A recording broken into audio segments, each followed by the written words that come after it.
ئێمە پێویستمان بە شۆڕشێکی زۆر گەورەی هەمەلایەنە لە غەیری سیاست لێگەڕن سیاست بۆ ئەم دز و جەردانە هەتاوەکو کاتی خۆیەتە پێشەوە تا ئەم میلەتە هەڵەسێتەوە کە ئەم میلەتە هەڵساوە بوو بە خاوەنی گەنجی عاقڵ و عالم قەت گەندەڵ ناتوانە سەرپەرشتی بکە قەت ناتوانێت کەسی بێ کەڵک سەرپەرشتی کەڵکداران بکە ئێمە پێویستمان بە تێگەیاندنی فەردە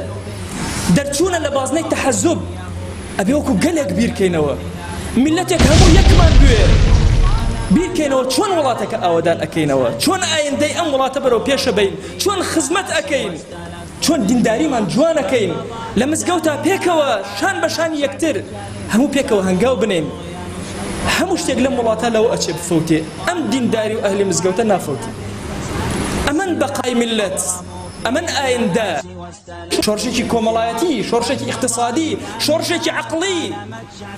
شۆڕشێکی تەکنەلۆژی کە ئەبێ دەست پێ بکەینەوە گەنجی موسڵمان زۆر یەکەمی هێناوە گەنجی موسڵمان لە هەموو جیهانە لە هەموو ڕۆکانەوە پێویستمان بە زیاترە تاوەکو ئەم میلەتە هەڵەسێتەوە سەر قاچەکانی خۆی ئەتوانێ ئایندەی خۆی دیاری ئەکا نەک کافری مەلعون بۆ دیاری